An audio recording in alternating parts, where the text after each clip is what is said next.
As we come to the end of 2024, it's time to reflect on all the kit that's been released during the year, and there have been some great cameras. We've come to Wex in Whitechapel, London, to show you our selection of what we consider to be the best cameras released during the year. And we're going to start in alphabetical order with the Canon EOS R5 Mark II. The R5 II may look the same as the original R5, but it comes with a huge array of updates and improvements. For a start, it has a new 45 megapixel back illuminated sensor. It can shoot at up to 30 frames per second and record 8K raw video at 60 frames per second. It gets a serious boost in power too, thanks to a new Digic accelerator processor that works in concert with the Digic X processor. This enables new autofocus features, faster video shooting, and generally more responsive operation. The camera also gains Canon's unique eye control focus that allows you to select your subject simply by looking at it in the viewfinder. Videographers will appreciate the new heat management system too that enables longer recording times, including an optional add-on cooling fan. Overall, the R5 Mark II fixes all the flaws of its predecessor while adding some really useful, unique new features. If you've got an R5, this is still a worthy upgrade to the Mark II, and of course if you're still using a DSLR like a 5D series, then this is an enormous leap forward. The next camera in our alphabetical roundup of cameras of the year is the Fujifilm X100 Mark VI. And this camera needs no introduction. It's the latest in a series of one of the most popular series of cameras ever released.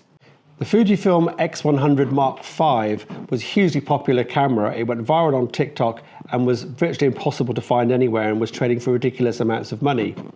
So the X100 Mark VI was always going to be popular. Fujifilm didn't quite anticipate how popular. Despite doubling the production run, it was still on back order immediately it was launched, and even now it can be quite hard to find. So what makes it so great? Well, Fujifilm have taken the key features from the flagship X-T50 camera, including the 40 megapixel sensor, the embodied stabilization, and the subject detect autofocus, to create a camera which gives you the same image quality of the flagship X-T5, but in a much smaller, more compact body.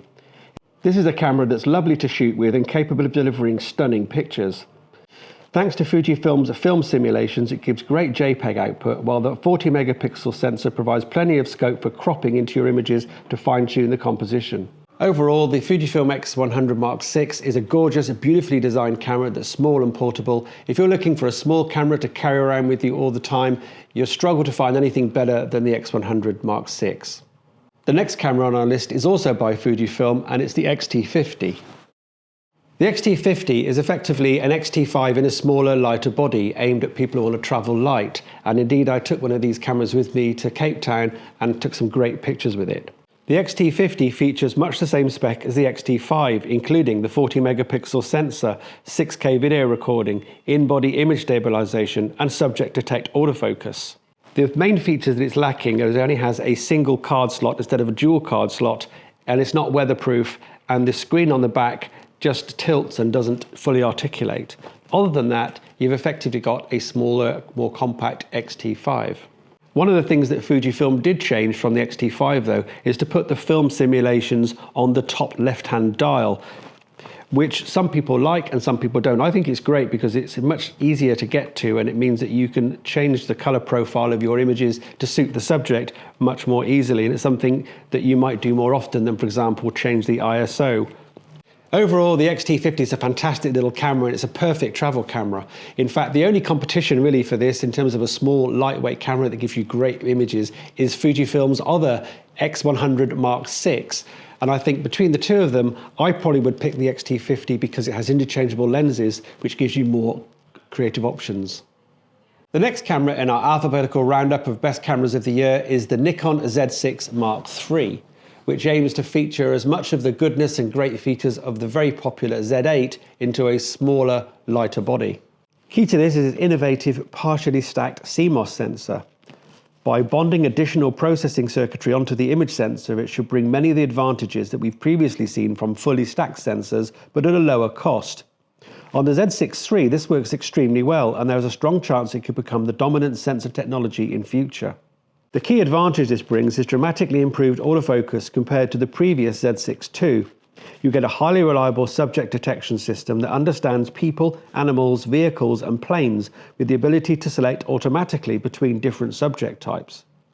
You also get a dramatic update to video recording as the Z6III boasts internal 12-bit RAW video recording at 60 frames per second in either 6K or 4K resolution from the full sensor width. Another major update comes with the viewfinder. It's not just higher in resolution than before, it's also extremely bright at 4000 nits and boasts an unusually large colour gamut. This results in one of the best viewing experiences of any camera. The screen is fully articulated too, rather than just tilting up and down. In design terms, things otherwise stay much the same as before. In summary, the Z6III is an extremely accomplished all-rounder that's capable of tackling any subject you can throw at it. So the next camera in our list is the OM System OM1 Mk.II. An update to the flagship OM1, the OM1 Mk.II includes a range of new features including improved continuous autofocus and subject recognition performance. It also has double the buffer for extended burst shooting, up to 256 shots in RAW. But perhaps the standout addition is a clever new in-camera live graduated ND filter that, as its name suggests, can selectively darken specific areas of your image, set via an intuitive on-screen interface. You can select the density and softness, move the position and change the angle, all previewed in real time. Otherwise, it's the same winning recipe as the original OM1 and indeed the Olympus EM1 series before that.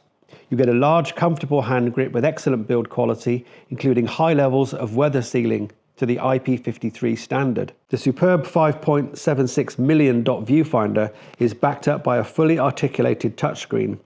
Continuous shooting is ludicrously quick, 50 frames per second with continuous autofocus, or 120 frames per second with fixed focus, and the in-body stabilization is particularly impressive. Overall, the OM System OM1 Mk.II proves that Micro Four Thirds is still alive and kicking with a really great camera that packs a range of really cutting-edge features in a weatherproof body which is small and light, and because it's Micro Four Thirds, gives you the option to use small and light lenses. This makes it ideal for wildlife and outdoor photography. The next camera on our list is the Panasonic Lumix GH7. Panasonic's GH series cameras have always been highly prized by hybrid shooters looking to shoot high-end video as well as stills. With the GH7, the firm has updated the 4-year-old GH6 with massively improved autofocus, thanks to the addition of both phase detection and subject recognition. The camera also gains a new backside illuminated sensor, ProRes video support and enhanced audio recording via the optional DMW XLR2 mic adapter. While the GH line is generally considered to be all about video, the camera has impressive photography features too. You get super fast shooting at up to 75 frames per second with fixed focus and 60 frames per second with continuous autofocus. The 25 megapixel sensor should be up to most tasks, but if you need more resolution, there are genuinely practical high-resolution multi-shot modes for both tripod-based and handheld shooting, giving 50 megapixels or 100 megapixel output. Where the GH7 really stands out, though, lies with its video capabilities. It offers a vast range of options in terms of resolution, frame rate, aspect ratio, color depth, encoding schemes and file formats. You can shoot anything from open-gate 5.8K at 30 frames per second through 17:9 5.7K at 60 frames per second and C4K at 120 frames per second to 16:9 Full HD at 240 frames per second. A built-in fan promises practically unlimited recording time, and there are some handy additional video-specific controls too. Overall, if you're looking for a hybrid camera that shoots great stills, great video and has a lot of video control options, as well as access to a large number of small lightweight lenses, the GH7 is the camera you should be looking at. So that's our roundup of the best cameras of 2024. There are some honorable mentions, including the Sony Alpha 1 Mk.II and 4 Leicas, including 2 M11 variants and 2 Q3 variants. So what about you? What are your favorite cameras that we released during 2024? Have you bought any of these cameras? Are you planning to buy one of these cameras? Do tell us in the comments below. Thanks for all your support this year, and stay with us next year as we review all the new kit as it comes out. Don't forget to subscribe to the channel, and see you in the next video. Thanks again to Wex Whitechapel for letting us use their lovely store to film this video. If you're in the market for a new camera or you want to rent something, do check out this store. Look them up, the description below will have all the details.